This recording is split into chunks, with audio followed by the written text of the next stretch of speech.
ready to start. Okay, so Splunk.conf was in June in Las Vegas. I was able to go. Here's proof. Lee took the picture. I really did go. To start off with, we had the best search party ever. We had Snoop Dogg, and it was pretty cool. It's pretty cool. So that was the fun part. But just for my highlights, so I really enjoyed. I'm a member of Splunk Trust, which is sort of like the MVP of the Splunk community. I loved seeing the Splunk Trust members. I got to meet with some of my Yahoo Splunk account team.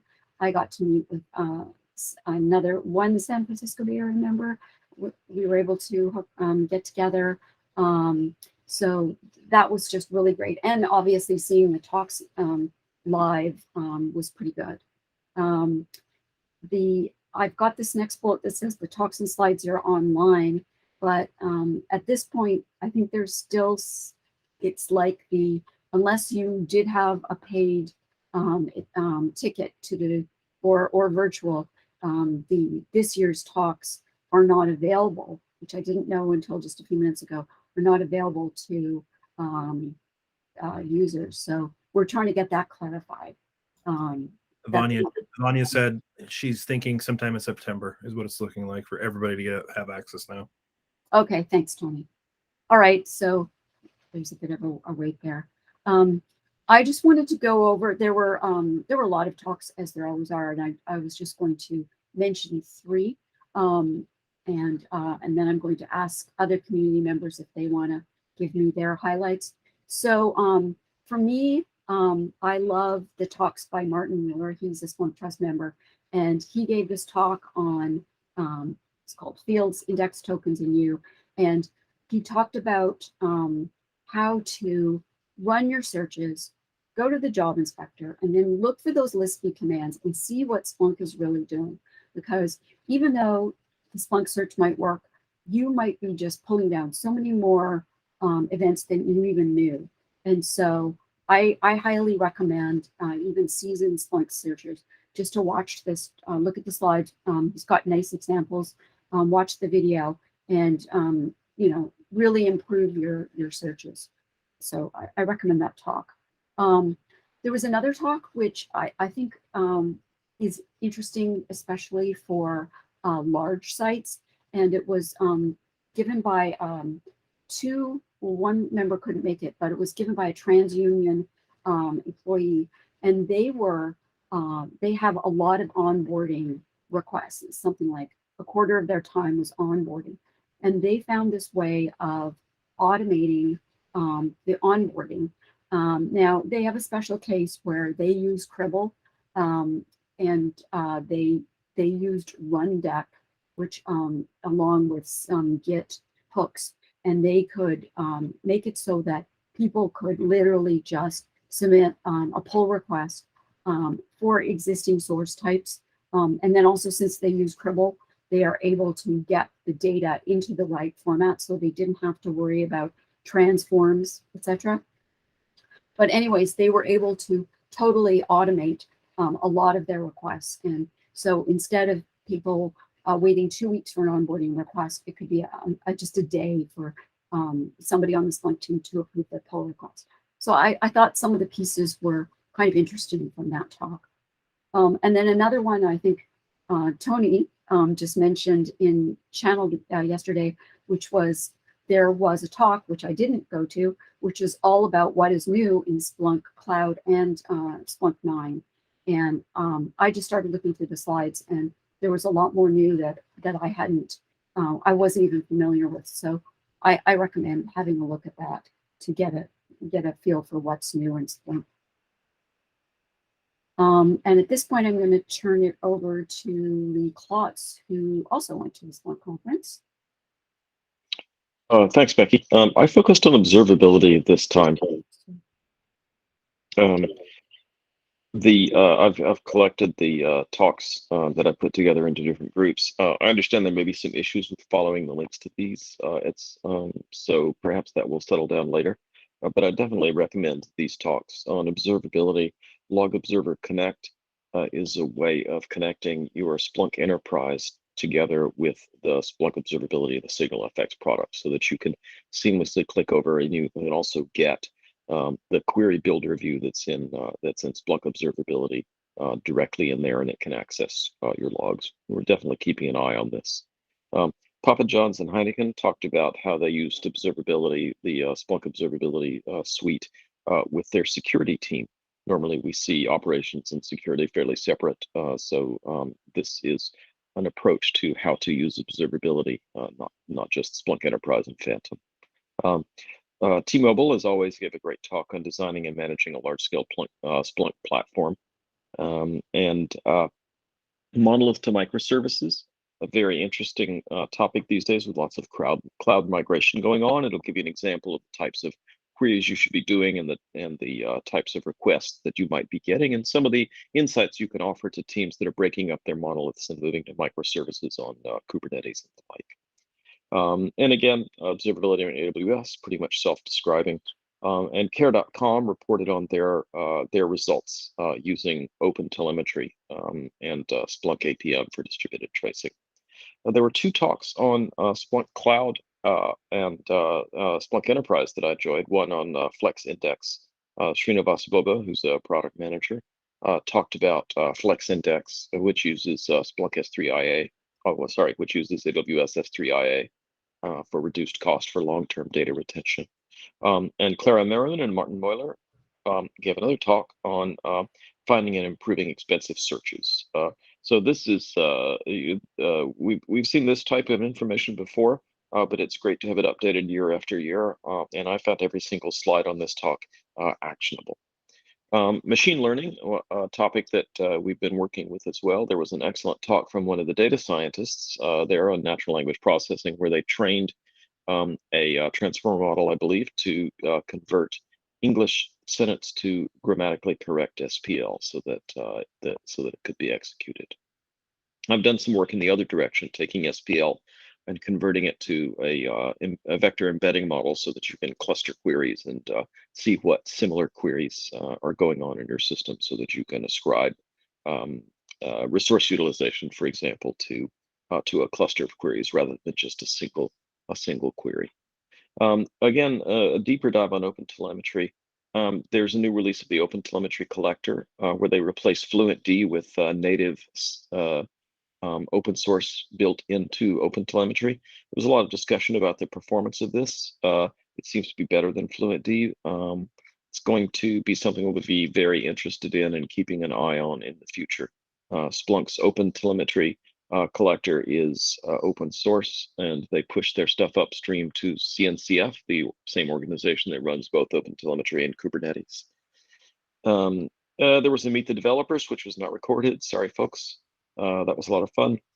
And some folks at Lockheed Martin, where they are in a highly regulated environment, were interested in using OpenTelemetry to provide cross-stack visibility, where normally people are siloed due to security concerns. So they give some interesting thoughts here. One thing I'll just leave you with is, if you use distributed tracing, you're in complete control of what goes in the payload. So rather than using a log that might have everything in it, you can just pick and choose the fields that people might need for incident root cause analysis or for other means, and those can be guaranteed to be, low cardinality, not full of private information. Anyway, good talk from those folks. There. End-to-end visibility. Won't say too much about the last few of these. But these were also other talks that I extended. It looks like the last two are duplicates, so there you go. All in all, a good talk for these topics. Lots of good hallway conversations. I'd never been to Splunk.conf in person, so this was my first time, and it was quite a fire hose of information. Thank you. Thanks, Lee. Okay. What about other people? I saw Bob Eubanks. I'm gonna call him out. I see him on the call. I know he went. Did you want to share anything, Bob? Oh, hi. Yeah, yes, I did go, and the things that I was interested in was the new dashboarding studio, and we'll have to wait until the 9.0 release is installed at our site before we can take care of some of the things that I need in my dashboards, which is sharing tokens between for drill downs and context transfer between one dashboard to the next. But I'm really excited about the dashboard studio. They have a new plugin. I don't know if it's new, but a plugin to pull ServiceNow data directly into Splunk. And we've done that manually using our here at Yahoo, using the APIs that go into, sorry about that, that go into, that allow you to pull the ServiceNow data. And the other feature that I'm really excited about is the data manager, where they're allowing you to configure connections to different data sources and make it easier to pull data from one data source into Splunk without having customized scripts. So those are the highlights for me, and I'm excited to make use of those when we get our Splunk 9 installed. But that's it for me. Thanks, Bob. You bet. How about anybody else? Anyone else attend? You share anything? Hey, yeah, this is David. I'm from GE Digital. One of the things that I really enjoyed was one of the last sessions was the SPLing bee by Clara Merriman and I forget who else was managing that. Ryan O'Connor, and it was kind of a gamification, just like Boss of the SOC or Boss of Observability. If you've done those, on just running through scenarios on just certain types of searches to run. And it had a leaderboard that was put in place, and there's an app available for it on Splunk Base that they released, and I'm looking forward to putting this in place in our environment. One of the things that we try to do is make sure that other teams and other people outside of the core Splunk team know how to use Splunk well, and this will help kind of drive that forward, is provide that within our environment so that they can they're not always asking us to run searches or build dashboards for them. How did you do? Was it? So I think I got first place. I changed my name in the middle of it, so my score was kind of split between two. But when you added them up, it looked like I became first. Wow. And how many people were in it? I think there were maybe like 15 or 20 people in there. Cool. What's fun about that is the first conference that Clara went to is when they had the spelling bee back then. Oh, funny. Yeah, it sounded like they brought it back from the dead, and so I'm really excited about doing that and using it internally. That's funny. Great teaching tool. Tony, did you want to share any highlights? Meeting everybody again. It's been 3 years since I've seen a lot of people, so that was a highlight. Running B-side Splunk, normally we do a little something at Conf. We had 2 talks that we were able to give. It was amazing. One person that was a return speaker, another person that was a brand new speaker. So that was it was fun to see somebody else be able to get on stage and talk.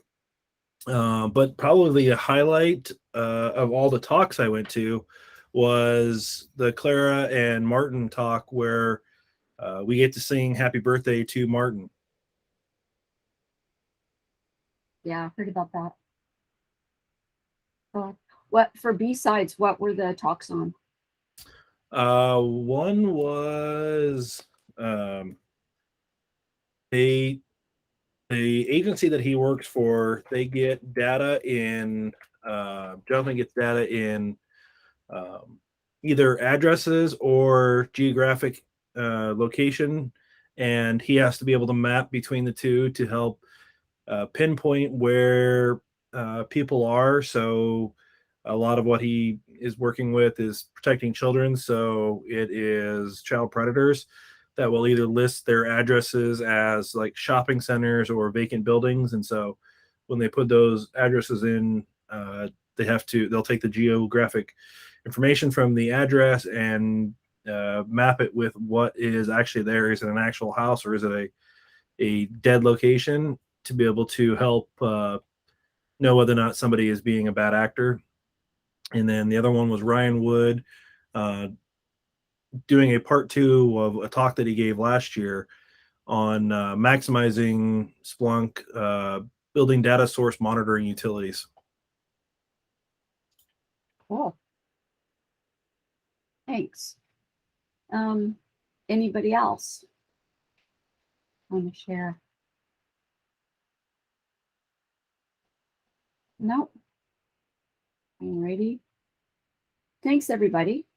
So that was what we had for .conf, and then next up, Daniel Wilson had written a blog on change control, and he graciously agreed to hold a little discussion about his thoughts on that. So, Daniel, I turn it over to you. Sure. So I just happened to be chatting about, I don't know, 2 or 3 weeks ago with a couple of people here. Oh, I'm getting a little feedback there. So I was chatting with a couple of people who managed to show up today. I was talking to Dan Grindle and Todd, who joined the session today, just about sort of how we were going to handle change control, how they're going to handle change control specifically around Splunk, but not necessarily has to be Splunk.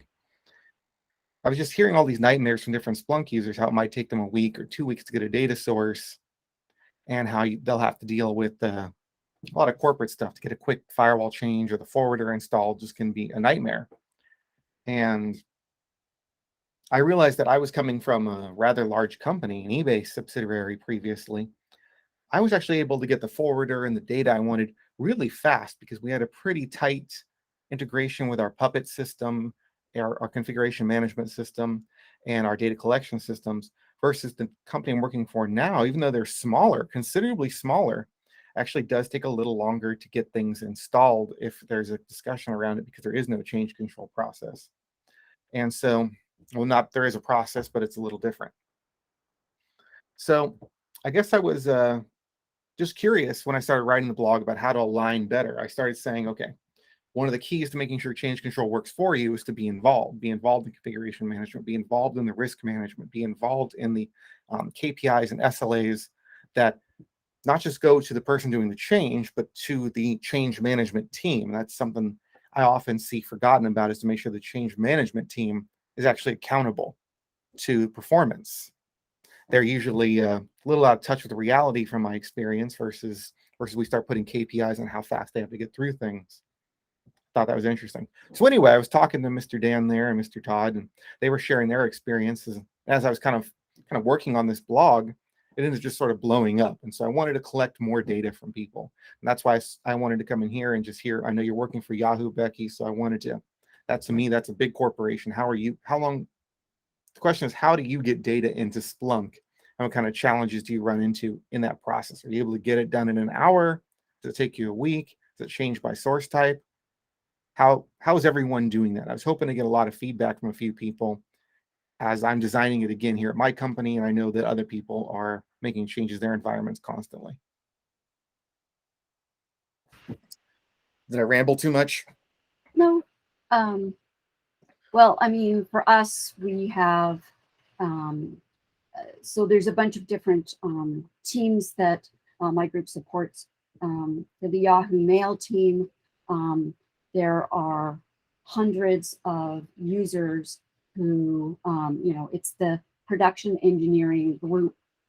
So let's say there's 6 major groups or something under Yahoo Mail, and it's the production engineer's job to somehow deploy the forwarders on the servers. Well, first of all, they have to make, if it's new data, they would have to make a request of the Splunk team if they want to onboard some data, what index, how much data, how long they want to keep it for, that kind of stuff. We have to make sure that we can ingest that much. We say, how much daily are you going to ingest? Is it appropriate data? We have standards. We wrote a standard, make sure your logs follow a specification in terms of date format. So we give a couple of suggestions, but we would like, if you have control over the data, sometimes people don't.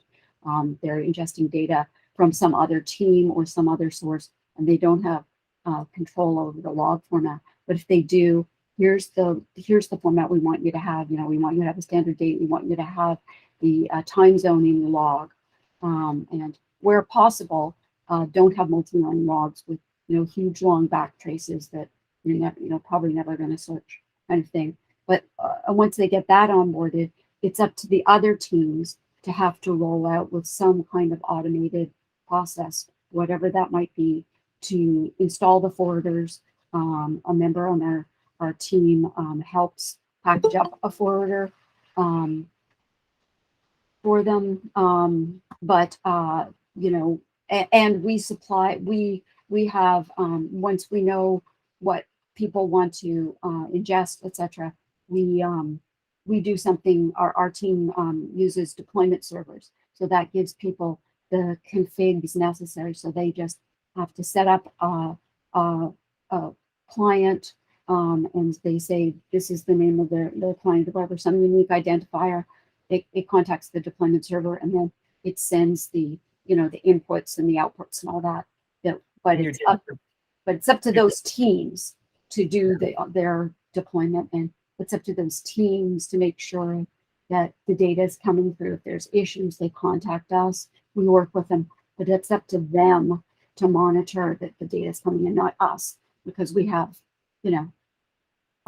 tens of thousands of clients coming in, and yeah.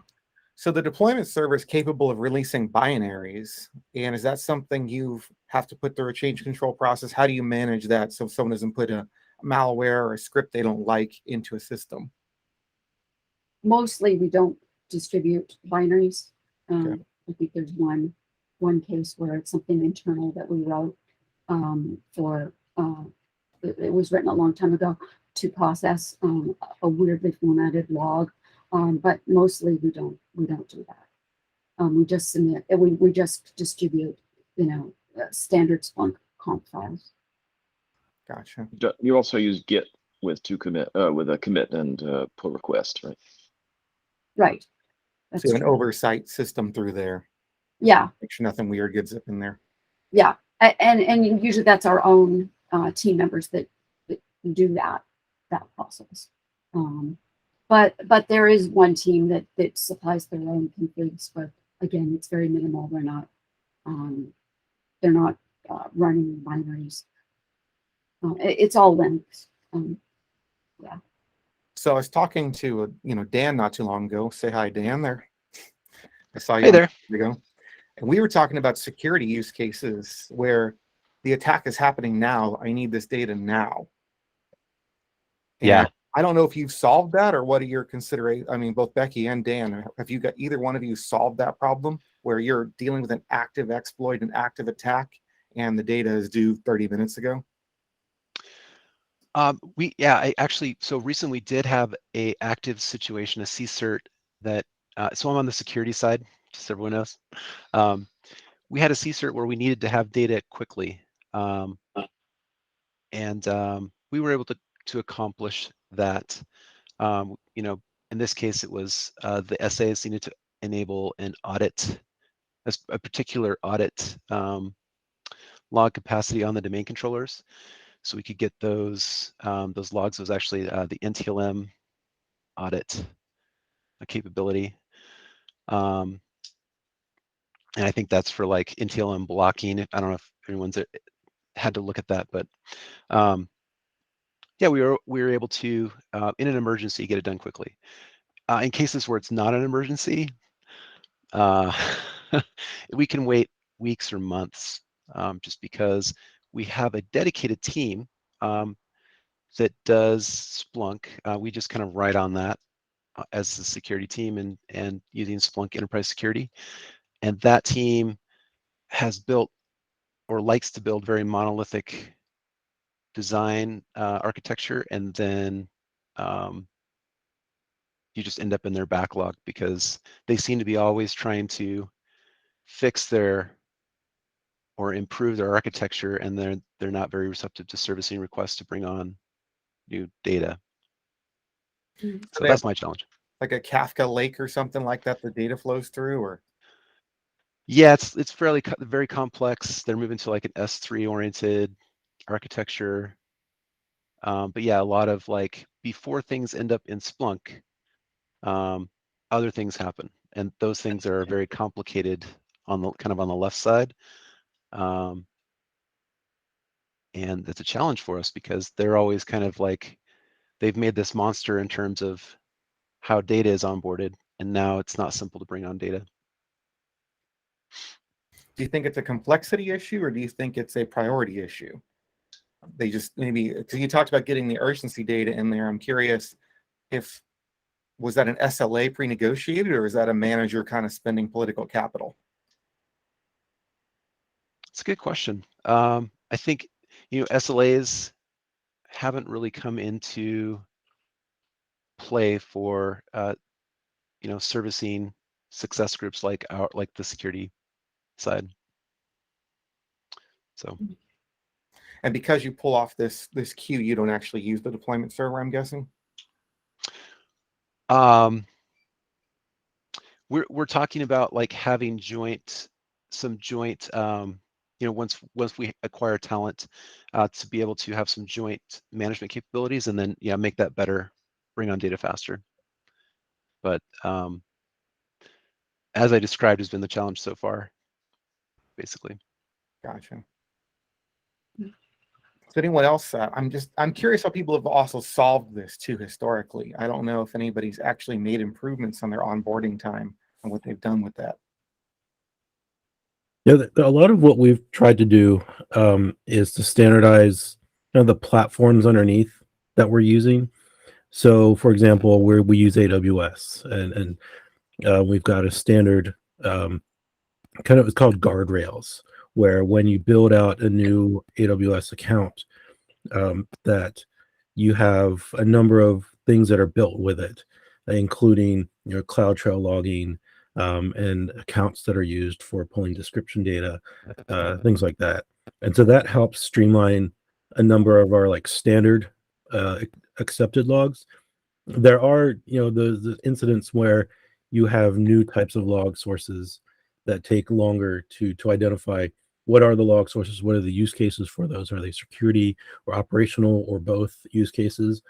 And we've put together some kind of onboarding process for that to really identify what's the requirements for those, what's the data look like, what is the vendor, and can we start looking at things like Splunk based, are there TAs for this, and there are general ways to get the data in, because we have places across the board. We've got data centers in Azure and AWS. We have to figure out what are your restrictions, and so we identify what are the requirements. Now that we're in Splunk Cloud, that helps us centralize, saying you need to be able to reach Splunk Cloud in these environments and go to port 8089 if you're going to do something like an HEC, or if you're going to be installing universal forwarder, you need to be able to reach out to 9997. We've got some scripts, Ansible scripts, to do like common installations of universal forwarders that get kind of the base installation in place.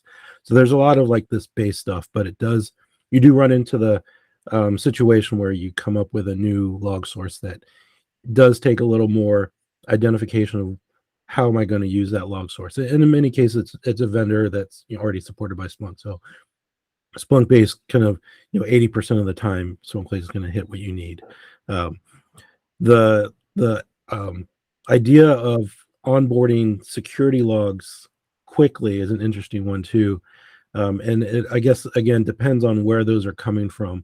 If it's something that you don't have some kind of mechanism to send the data to Splunk, and that's really what's limiting you. That's where because we are the security and the Splunk team, we have a little bit of leeway in just standing up our own kind of development Splunk environment, and the CERT team has access to that, so that we can onboard stuff there quickly, do some evaluation of the data and some analysis, while we're still working on kind of productionalizing the onboarding of that data moving forward. When we're going through these incidents, we have like the after report, identifying what's necessary for You know, what would we do next time, and what do we need to put in place to address these types of things? And so that's where we identify that there's some other mechanism because we're missing this data that needs to come in, or how do we address pushing out configuration for something like Active Directory, and we've got the universal forwarder on there, but we need to quickly deploy the TA to pull that data down, and a lot of times that just requires some working in concert with the other teams who are managing those environments.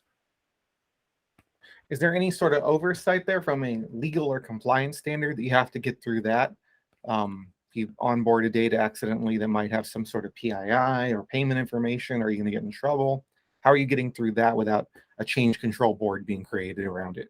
Generally, we've been able to skirt by saying, don't send that to us. And in our onboarding process, we say this is data that we don't support in Splunk. That's been the case historically for us, and we've been pretty lucky about that. Interesting. All right, and I guess that answers my next kind of question. So I'm really hearing alignment, make sure it's in your project plan ahead of time. So left align, as they like to say in DevOps, right? Get ahead before they've already moved on to the next project. Was that what you say is the summary? Yeah, I would agree. Definitely, put that shift left, get all that in place as much as you can before you need it. Dodge the change control conversation. I think that's important too, because you try and do it later. There's no process. It just becomes a nightmare. In my experience. Right. Any other good input on there? I see Todd just popped up. I don't know. I was just trying to think of some stuff. For me, the biggest issues we run into are segregation of duties due to so we're public sector, so there are certain compliance regulations that we have to follow, SOX and NIST and all those other fun ones. But it causes a segregation of duties, and so it can make it difficult. Say, for example, I need some logs looked at, or something I need to look at them. By rule, since I am not a system administrator, I don't have access to those logs. So when people ask us for data, we have to get with the system administrator and then go to the endpoint, and then we have to see, okay, can we even put a forwarder on here? Do we have to send it over the wire and get it that way, or are we able to put the forwarder on there? And then we have to make sure that the account has access to actually read the files and stuff like that. So I think that's where our biggest headache revolves around right now. And it's hard to find a way around that one, because of compliance. It forces those sort of silos, and they're kind of hard to get around, other than just keeping people close and asking questions. Instant messages. Have you made any improvements there? I mean, it sounds like you're saying the wetware, make sure you have friends, is helping. Any other way, like procedurally, you could say that you wish you could improve or have improved? So in our change, it's basically Jira. And so in our approval groups, when you go to create a ticket, you mark whether it's compliance related or if it has certain groups that might need approvals. And then from there, we can get everybody approved and all the necessary people together to where we can do it pretty quickly. But it is more of like organizing the people you need effectively, right? And making sure everybody has time to do it is really the biggest thing for us, at least. So you don't have any kind of like SLA or any kind of KPI measuring the performance of like getting data in? So there is, but it's wide, right? Because it is me and one other person. supporting the entire organization, right? So our backlog is pretty large. So we have a pretty large SLA, but most of the time we can move pretty quick on that stuff. It just all depends on the format of the data as well, right? Yeah, I mean, if it's a terrible something, you gotta regex a bunch of stuff and make it all CIM compliant. Then you have to, it just takes more time. To where if something's standard JSON format, you can knock it out pretty quick. It just kind of depends. Standard stuff we can do in most of the time in a day, couple days. And if we have to move quick, we can typically get something done in, an hour or two if we have to. It all There's kind of not- depends on what the situation is, right? What the use case calls for, urgency. Gotcha. So what about if I flip the conversation in other ways? Anybody see this from another point of view? They might see their Splunk infrastructure as a rogue element to their company's change control process.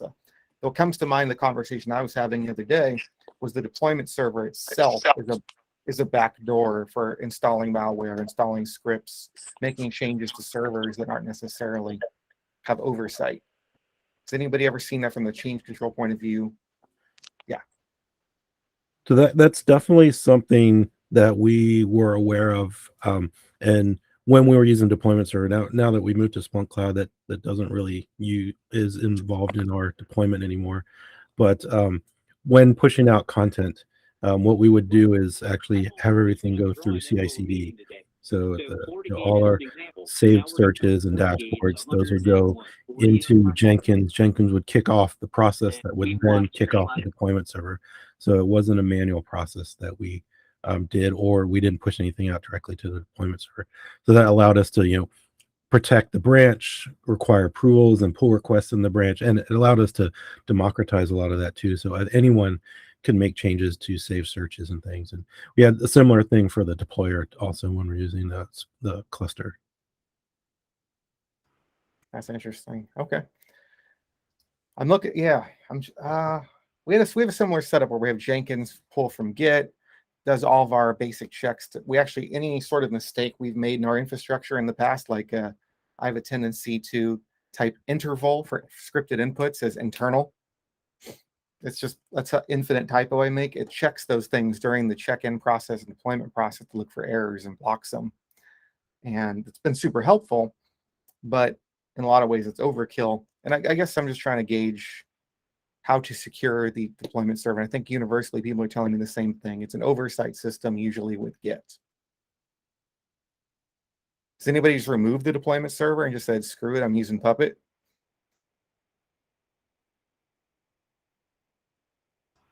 Me either. It's been So considered. we for actually sure. we have one team that does that. They don't use Puppet. But we do have one team that is in control of it. Really? So how do they self-manage, not put something on that vulnerability that just hit the universal forwarders, where they could actually manipulate the forwarder to manipulate the deployment server? So we have one of our teams does not use deployment servers. They bake the Splunk forwarder configurations into their application CI/CD system. Oh, I see. So it never even talks back. Not that you don't manage it; it just doesn't talk back at all. Right. Well, I like that. That solves that vulnerability problem. Yeah, It does, but it also means that that team has to get involved in making changes, and they have to be scheduled. So if you have a breaking change or you have something you have to do in 2 phases, the coordination becomes more difficult. Yeah, we have similar situation where other teams, essentially, we tell them it's your system, you manage the universal forwarder on them, so that they choose how they manage them, and a lot of them choose something like Chef. Right, and more to Lee's point, this team that does their own, they might have some old settings that we don't not necessarily agree with, and they're just sort of baked in there, and no one reviews them until there's some kind of an issue. And like there's that setting that you can put universal forwarder ignore older than 12 hours or whatever, some time period. And people always think, oh, that means I'm not going to ingest logs that are more than 12 hours old.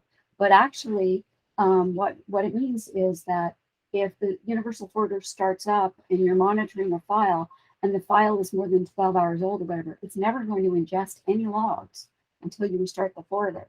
And that kind of behavior is just kind of, what happens is that this team has old settings. And because my team is not looking at those settings, we don't think about it as they roll their own. But yeah, that vulnerability, Daniel, we knew about that. Like in the deployment client, you can just say, you know, I'm Daniel, give me the configs that you're going to give Daniel, and you can just lie who you are, and you can just get the configs, you know, you can just, it's not great. Bugs happen. All right, I think I got what I needed. If anybody else has any more comments, that's awesome. But I think I got what I need. Plus, we're coming to the end.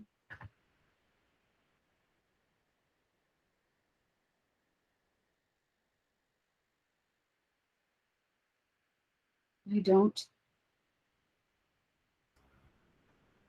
Okay. And then, oh,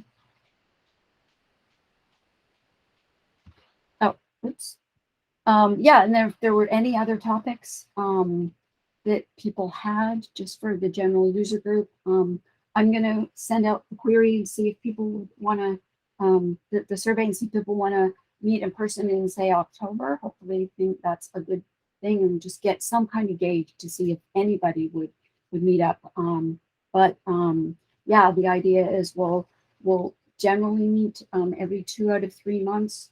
If anybody wants to join me as being a leader, feel free to contact me.